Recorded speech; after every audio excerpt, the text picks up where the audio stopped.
వాళ్ళు చేసే రెసిపీ నాటుకోడి పులుసు. కుక్కర్ పెట్టుకుని ఆయిల్ వేసుకోవాలండి. ఒక పెద్ద కప్పు ఉల్లిపాయలు, పచ్చిమిర్చి, కరివేపాకు, మసాలా దినుసులు వేసుకొని బాగా వేయించుకోవాలి. అలా వేగుతున్నప్పుడే ఒక చిన్న కప్పు టమాటాలు, పసుపు వేసుకొని ఇలా బాగా వేయించుకోవాలి. ఇలా బాగా మగ్గింది అనుకున్నప్పుడు ఒక పెద్ద టేబుల్ స్పూన్ అల్లం పేస్ట్ వేసుకోవాలండి. నేను 1 కేజీ నాటుకోడి తీసుకున్నాను. కడిగి శుభ్రంగా పక్కన పెట్టుకున్నానండి. నాటుకోడి వేసుకున్నాక రుచికి సరిపడా సాల్ట్ వేసుకోవాలి, కారం వేసుకోవాలండి.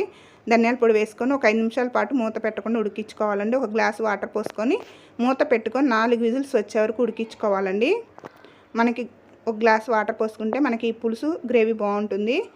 4 విజిల్స్ వచ్చాక విజిల్ మొత్తం పోయాక బాండిలో వేసుకోవాలండి. ఒక చిన్న కప్పు చింతపండు పులుసు, ఒక 1/2 టేబుల్ స్పూను గరం మసాలా, ఒక 1/2 టేబుల్ స్పూను చికెన్ మసాలా వేసుకోవాలండి. 2 టేబుల్ స్పూన్లు కొబ్బరి తురుము వేసుకొని ఒక 2 నిమిషాల పాటు ఉడికించుకున్నాక మనకి ఇలా నూనె పైకి తేలాక 2 పచ్చిమిర్చి, కరివేపాకు, కొత్తిమీర వేసుకొని మూత పెట్టేసుకోవాలండి. 5 నిమిషాల తర్వాత సర్వ్ చేసుకోవచ్చు. Thank you.